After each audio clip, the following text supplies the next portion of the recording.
It is a scary time to be a church in the state of Virginia right now, as faith leaders are urging the governor of Virginia, Mr. Ralph Northam, to not strip their religious liberty from them.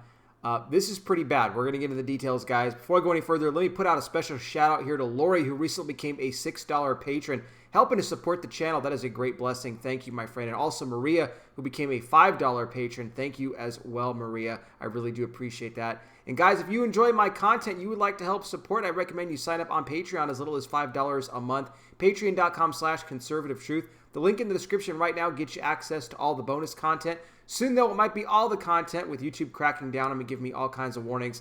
It might be only a matter of time before I'm completely taken off this platform. So if you want to not only help support what I do, but also make sure you keep getting all the content, I recommend you sign up on Patreon. Please also like this video, share it, hit the bell, subscribe, and wear the glasses because I'm blind. So what's going on in Virginia? Well, they passed what they call the Virginia Values Act. It was back in July, and we're starting to really see the effects of this coming out now.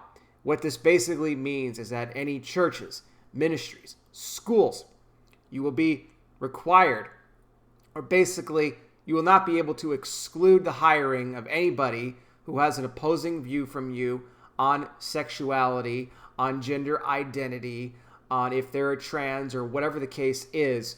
You would have to actually put those people possibly even in positions of leadership within your own church, even if the lifestyle that they live completely goes against the Bible, completely goes against the Word of God.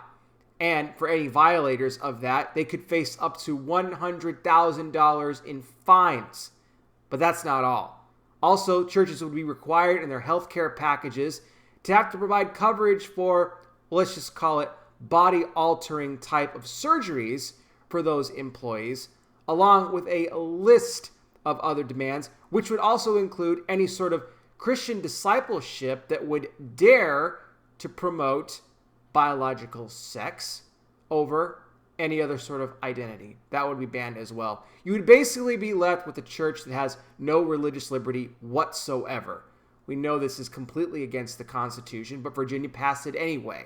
And now they're going to be forcing these pastors to either comply or shut their church down. Now, as if Virginia didn't have enough to worry about already with Corona and churches that are being shut down because of that, they'll now have a completely separate battle on their hands with this whole hiring of employees now that goes against your values, and have to add that to the mix. I mean, what are they to do here in this case? You know, the state of Virginia right now, it is probably one of the most anti-Christian states. If you look at the legislation in that state right now, look, it's all run by Democrats. But if you look at the legislation, you know, they're anti-gun, they're trying to take guns away, they're anti-Christian, they're trying to silence the churches, force them to violate their beliefs, hire these people that obviously you would not want to have in a position of leadership. And of course the schools, because at the schools is the other part of this that we need to talk about.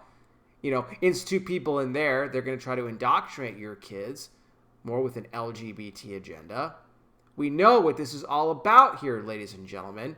So these faith leaders have now, you know, over 30 of them have gathered up to sign an open letter to the Governor Northam, asking him to not enforce this new law.